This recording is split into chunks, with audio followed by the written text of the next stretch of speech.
श्रीपाद प्रबोधानंद जी महाराज करुणा करके कह रहे हैं कि ये बात तुम समझ लो, मरोगे। ये बात सुनने में अच्छा नहीं लगता किसी को। बोले अपशकुन की बात है, मरने की बात अपशकुन है। नहीं, यहीं से शुभ शकुन प्रारंभ होता है जब इसे कोई साधक स्वीकार कर लेता है। श्रीपाद कह रहे अद्योशो वा यास्यतीद कुदेहम सर्वे भोगायांति तत्र स्थितेपि तस्मात् सौख्याभास उच्चर विभाति नित्यानंदे नंद वृंदावनांतः। हे सख्य मित्र, मेरी बात मान लो, आज नहीं तो कल मरोगे। ये महापुरुष जन ही याद दिलाते हैं। इसी याद में भगवान की याद समा जाती है कि जब मरना है तो ठीक से चलें, जितने दिन जिए अच्छे आचरण करें, प्रियालाल के नाम जप का निरंतर अभ्यास करें, क्योंकि यही नाम रूपी धन हमारे साथ जाएगा। अद्य सुवा यस्यातीदम कुदेहम, ये देह आज नहीं तो कल छूट जाएगी, जिसको तुम बहुत अभिमान से अपना मानते हो। अपना ही नहीं मानते, मैं मानते हो कि मैं जवान, मैं बलवान, मैं रूपवान, मैं गुणवान। कितने दिन के लिए? ब्रह्मा जी की आयु में करोड़ों बार अपने लोग जन्मते मरते एक दिन में। उनकी दिव्य 100 वर्ष की आयु, एक दिन में करोड़ों बार हम मरते हैं, करोड़ों बार जन्मते हैं जब तक भगवत प्राप्ति नहीं होती, एक दिन में उनके। और अधिक ही हो सकता है, कम नहीं। ऐसे चंद मिनट समझो, शरीर की आयु के 50-55 वर्ष गए, ऐसा लगता है तो कल की बात है, अभी कल घर से निकले थे, ऐसा लगता है। 50-55 वर्ष निकल गए, कितनी बड़ी आयु निकल गई, पता नहीं चला। अब कितने सेकंड मिनट है इसका भी पता नहीं। जैसे आप अंजुली में पानी कस के कितना भी बांध लो, वो एक समय आएगा कि खत्म हो जाएगा। कितना भी बांधे रहो, वो एक एक बूंद तुम रोक नहीं सकते, वो निकल करके चला जाएगा। जो भगवत प्राप्त महात्मा हैं वही हमको संबोधन ऐसा कर सकते, नहीं तो प्रायः अपनी स्वार्थ बुद्धि रखकर उपदेश देने से किसी भी जीव के हृदय में संसार से उदासीनता पैदा नहीं होती। और बिना संसार से उदास हुए कोई सच्चिदानंद भगवान का नाम जप या भगवत प्राप्ति की चाह कर ही नहीं सकता। भोगैश्वर्य प्रसक्ता नाम तया प्रहृत चेतसाम व्यवसायत्मिका बुद्धि समाधून विधीयते। ये व्यभिचारिणी बुद्धि कभी जनेन्द्री को लेकर, कभी रसेंद्री को लेकर, कभी ये गंदी वृत्ति वाली भोगों में सुख निश्चय कराकर पूरा जीवन व्यतीत होता जाता है और नष्ट हो जाता है। जिसका भोगों में और ऐश्वर्य में महत्व बुद्धि है, चित्त अपहरण कर लिया गया है, वो कभी भगवत प्राप्ति का निश्चय ही नहीं कर पाता।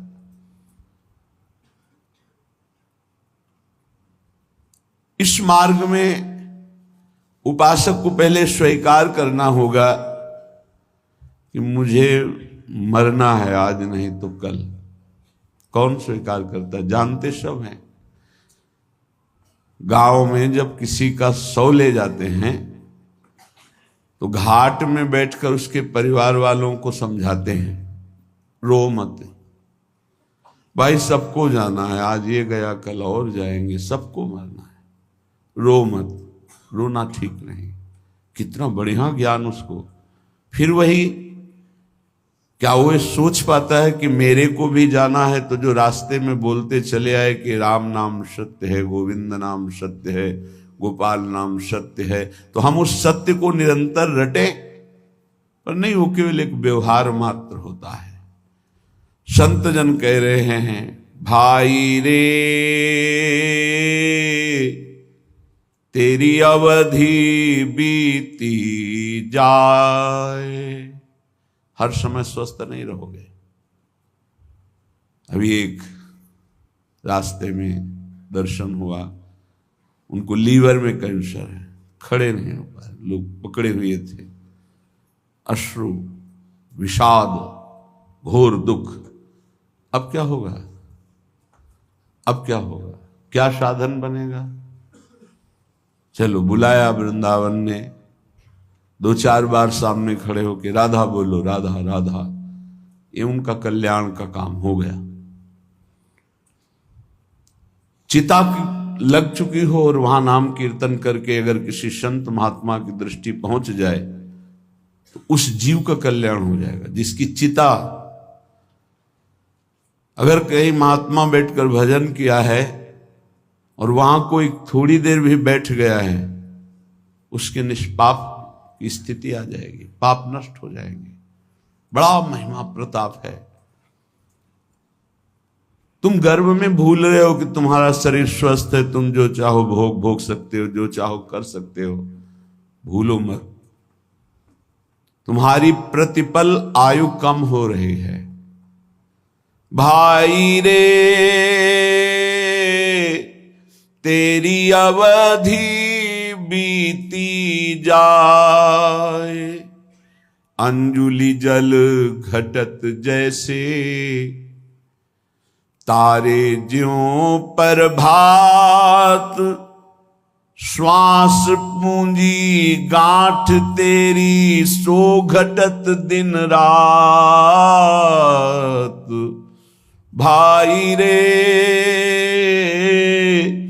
तेरी अवधि बीती जात। ए भाई, मेरी बात मान लो,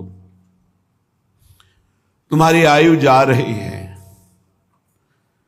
अंजलि में जैसे जल कितना भी पकड़ो खत्म ही हो जाएगा। जैसे प्रभात काल में तारे तेजहीन हो जाते हैं, ऐसे ही तुम्हारी आयु, तुम्हारी कीर्ति, तुम्हारी संपत्ति, तुम्हारे परिवार, कोई तुम्हारा साथ नहीं देगा। सब छूटेगा, सब एक साथ, एक झटके में सब खत्म हो जाए। तुम केवल अकेले जो पाप पुण्य किए, बस वो तुम्हारे साथ। ये दोनों पाप पुण्य बांधने वाले हैं। एक केवल नाम ऐसा है जो आपका परम कल्याण। नाम रूपी धन लेके जाओगे तो ब्रह्मा भी नमस्कार करेंगे। न्यायाधीश धर्मराज के दरबार में तुम्हारे न्याय की जरूरत नहीं पड़ेगी।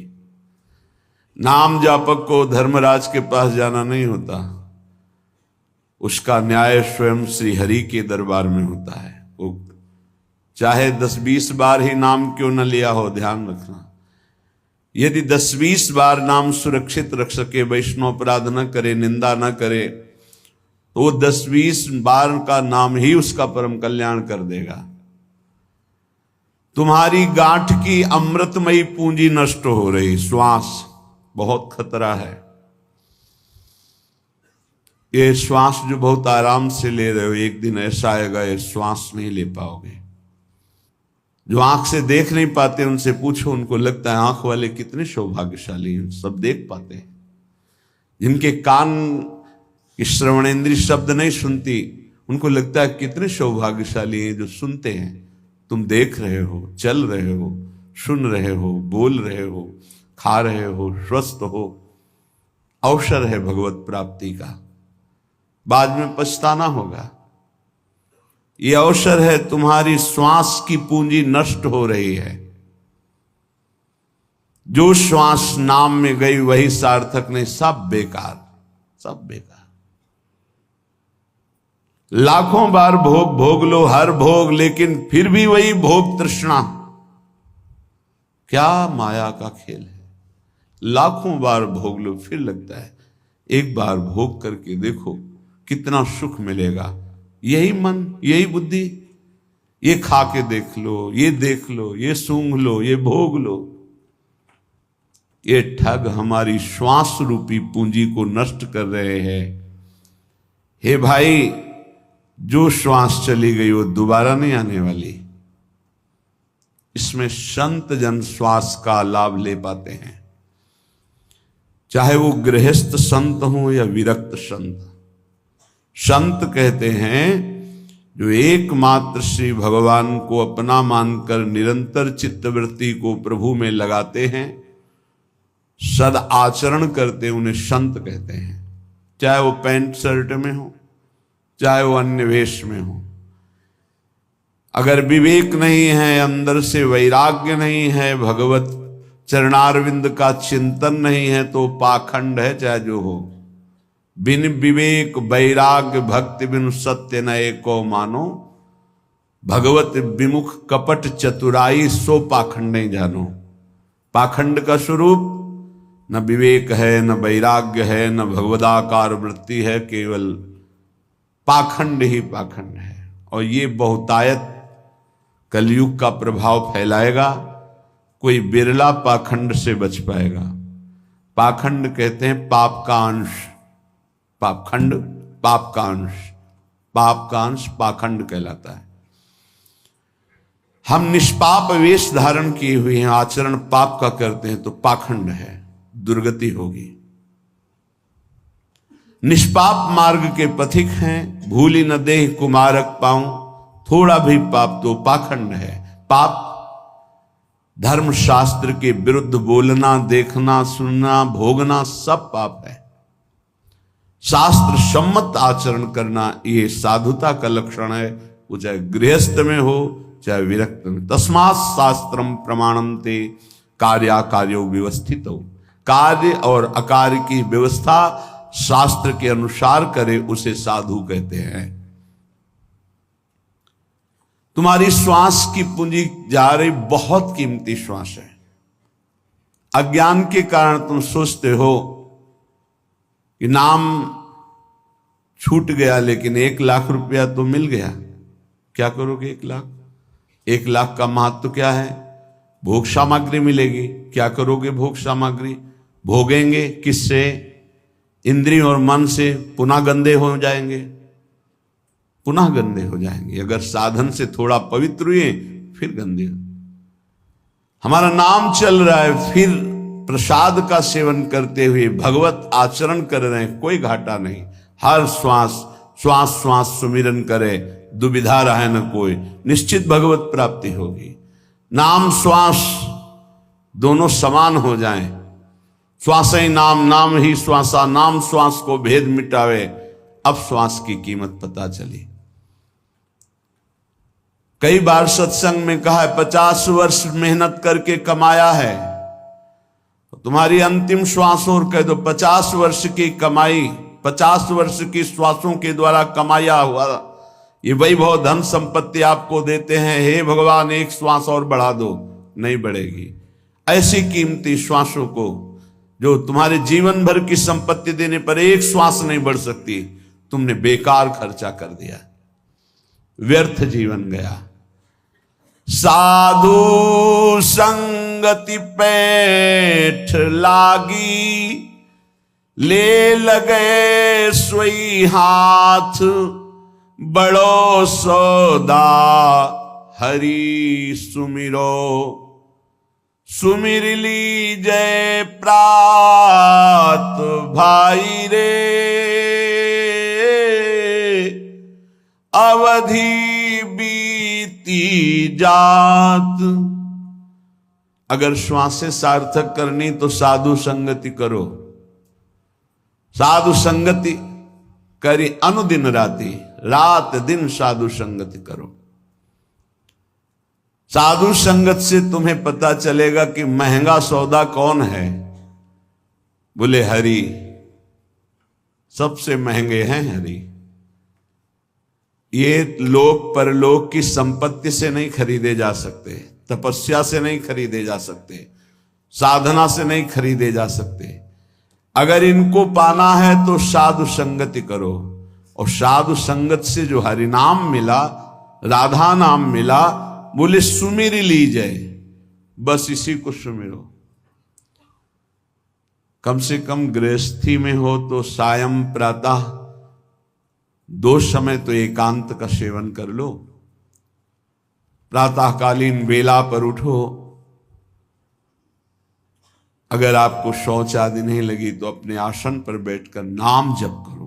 मंत्र जप का अधिकार गृहस्थी के आसनों पर बैठकर नहीं है, वो पहले स्नान आदि करके पवित्र आसनों में बैठे, शयन वाले आश्रम में नहीं। विरक्त जगते ही मंत्र जप करता है, क्योंकि उसका शरीर पवित्र, उसका आसन पवित्र, उसके विचार पवित्र। कम से कम 2 टाइम तो भजन का बना लो। प्रातःकालीन वेला में 2 घंटे एकांत भजन, 3 से 5, फिर और सब कार्य। जब रात्रि में सोने जा रहे हो तब प्रपंच नहीं, नाम जप करते हो, मानो मृत्यु की शैया पे जा रहे हैं, पता नहीं जगे कि न जगे। इस साधु संगति से ही तुम्हारी ऐसी वृत्ति बनेगी, अन्यथा नहीं। काम क्रोध दलाल हैं, मत बनिज कर इन साथ। लोभ मोह विशेष ठगिया, लगे हैं तेरी घात। भाई रे तेरी अवधि बीती जात। साधु संगत से तुमने नाम सुमिरन शुरू किया, नाम रूपी धन कमाना शुरू किया, तो ये दलाल लग जाएंगे। यही आकर्षण, परस्पर प्रतिकूल शरीरों के भोगने का आकर्षण बड़े बड़े ऊंचाई से गिरा देता है। सत्संग में पर्दा नहीं होता, पर्दा रहित होता है। हम सब भगवान के अंश है, न कोई स्त्री है न पुरुष है, ढांचे हैं स्त्री पुरुष के, पर माया का जाल ऐसा है, परस्पर इन ढांचों का इतना जोर का आकर्षण है। बड़े बड़े ऊंचाई पर जो अपने साधन का अहंकार रहते हैं, घुटने टेक दिए माया के आगे। अगर बचा कोई तो दैन्य और भगवत आश्रित उनकी रखवारी भगवान कर लेते हैं, गिरते गिरते बचा लेते हैं, गिरे हुए को उठाकर ऊंचा उठा देते हैं। एक काम क्रोध ऐसे दलाल शब्द का मतलब बहुत मीठा बोलकर अपना बनाकर फिर गांठ का धन ले लेना। सुधामयम वाचो कामिनाम रसवर्धनम हृदय क्षुरधाराभाम। इन ठग दलालों की वचन कैसे होंगे? कामिनाम रसवर्धनम, अंदर ही बैठे हैं, देखो ये भोग है, फ्री है, भोग लो, सुखी हो जाओगे। वो बार बार सोचता है नहीं भगवान की प्राप्ति करनी। अरे भगवान तो कृपालु है, क्षमा कर देंगे, आगे मिल जाएंगे, ये भोग थोड़ी मिलेगा। दांव लगा है, भोग लो। बस साधक को लगा कि जिंदगी का परम लाभ मिल गया। बोले इतना महंगा सौदा एकत्रित किया था, सब छीन लिया। इन ठगों ने, दलालों ने, काम क्रोध आदि दलालों ने मिलकर ठग लिया। अब जहां हरि स्मृति थी वहां भोग स्मृति चालू। ऐसे भोगा, ऐसे भोगेंगे, ऐसा ऐसा ऐसा चिंतन। ध्यायतो विषयान पुंसात् संगस्ते सुपजायते। अब बार बार संग करने की इच्छा, तो कामा संजायते क्रोधा, क्रोधा स्मृति विभ्रमा, स्मृति भ्रंशात् बुद्धिनाशो, बुद्धिनाशात् प्रणश्यति। सर्वनाश। ये लोभ मोह बड़े ही ठगिया हैं, ठग हैं। लोभ, भोगों को प्राप्त करने की प्रबल इच्छा होने से हमारे हृदय में लोभ जागृत हो जाता है। इसलिए पैसे पर महत्व हुआ, मारा गया, नाम का महत्व चला गया। मोह बहुत ही प्रचंड है ये मोह। मोह मूल बहुशूल प्रद त्यागहु तम अभिमान। ये मोह सकल व्याधिन कर मूला। तेरी गात में बैठे हैं, तेरा नाम रूपी पुण्य रूपी सारा धन ये ठग चुरा लेंगे, काम क्रोध लोभ मोह आदि। कैसे बचे? शब्द गुरु को राख हृदय, तो दगा नहीं खात। आपनी चतुराई बुद्धि पर तो फिर खाए गो मात। अपनी बुद्धि की चतुरता चलाई तो मार दिए जाओगे। काम क्रोध लोभ मोह मद मत्सर मार के गिरा देंगे। कैसे बचोगे? गुरु मेहरबान चेला पहलवान। शब्द गुरु को राख हृदय तो दगा नहीं खात। अगर गुरुदेव के वचन तुम्हारे दिमाग में बैठे हुए हैं, हृदय में बैठे हुए हैं, तो धोखा इन ठगों से नहीं खाओगे। वो अपनी चतुराई बुद्धि पर खाओगो फिर मात। फिर तो गिरेगा, फिर नष्ट होगा। यदि अपनी बुद्धि की चतुराई के, अरे कोई नहीं, मारे जाओगे। गुरु के वचनों को अपने हृदय पे रख लो। आज तक कोई माया पर विजय प्राप्त किया है तो गुरु का वचन पालन करने वाला, अन्यथा नहीं नहीं नहीं। ये हम हाथ उठा के कहते, सच्ची बात समझ लो, साधना की ताकत नहीं कि हमको निर्विकार कर सके। गुरु कृपा ही निर्विकार करती, पक्का। उनके चरणों का चिंतन ऐसा प्रताप उदय करता है, सब ठीक हो जाता है। बड़ी सहजता से इन विकारों पर विजय प्राप्त। गुरु कृपा पात्र को कोई युद्ध नहीं करना पड़ता, आक्रमण ही नहीं होता गुरु कृपा पात्र पर। इतना सुरक्षित कवच उनके शब्द का होता है, औषधि नहीं है। चरण दास सुखदेव चरणन परसित कुल जात। भाई रे तेरी अवधि बीती जात।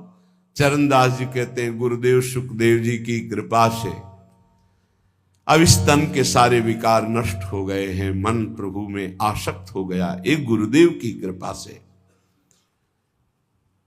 जब हम गुरुदेव की आज्ञा का पालन करते हैं तो हृदय में बात बैठ जाती है।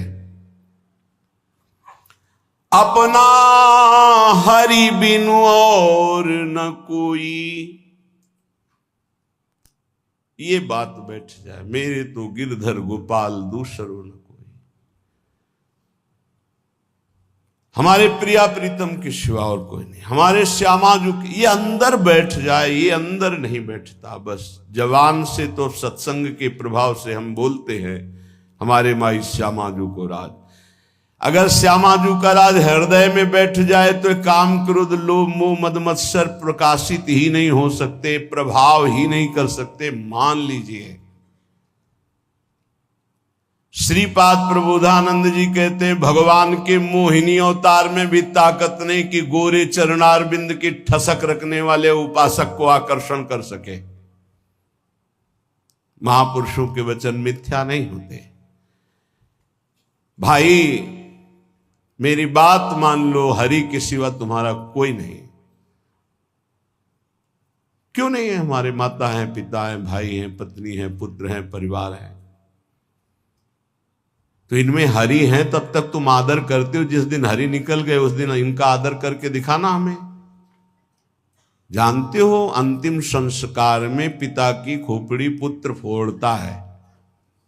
अब यहां होता है कि नहीं हम तो ये नहीं जानते, पर गांव में अंतिम संस्कार में कपाल भंजन क्रिया होती है। प्राय लोग जो इस विषय के सेवन करने वाले, मतलब जो श्मशान में गए हैं, तो वो लोग जानते हैं। बेटे से एक दंड के द्वारा पिता की खोपड़ी का कपाल भंजन किया जाता है। जिनके चरण छुए उन्हीं के कपाल भंजन होता है। समझ में नहीं आता। जिस शरीर की पूजा की उसी शरीर को जलाया जाता है। क्या है इस शरीर की? क्यों ऐसा क्यों कर रहे हो? बोले हरि नहीं है, अब गए हरि, इसलिए नहीं रख सकते। न पत्नी, न पति, न पुत्र, न माता, न पिता, किसी का भी शरीर नहीं। क्यों? क्योंकि वो गए। वो कौन थे? वो परिचय नहीं जानता, वो हरि थे। आज भी तुम हरि को ही प्यार करते हो, पर अनजाने में जानकर कर लो तो मुक्त हो जाओगे। मातु पिता सुत बंधु कुटुंब सब स्वार्थ ही के होई। अपना हरि बिनु और न कोई।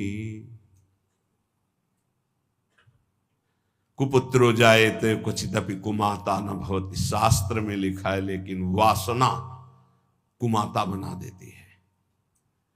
एक घटना, बड़ा धनी परिवार, जरूर ध्यान से सुनना।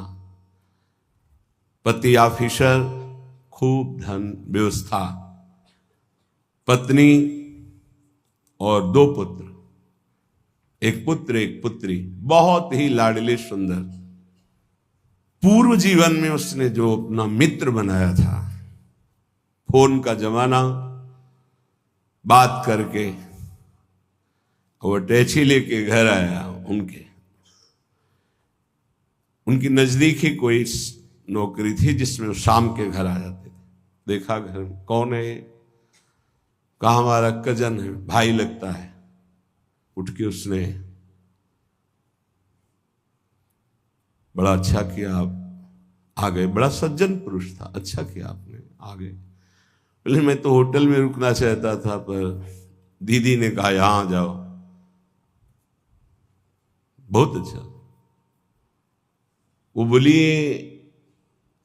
कुछ समय के लिए आए हुए तो यहीं रुक जाए क्या? हाँ हाँ कोई बात नहीं, होटल से अच्छा है यहाँ रुके। जब कजन है आपके, वो नहीं जानता है, और वो कहते हैं हमारा भाई, और वो कहते हैं हमारी दीदी। बच्चे मामा कहने लगे।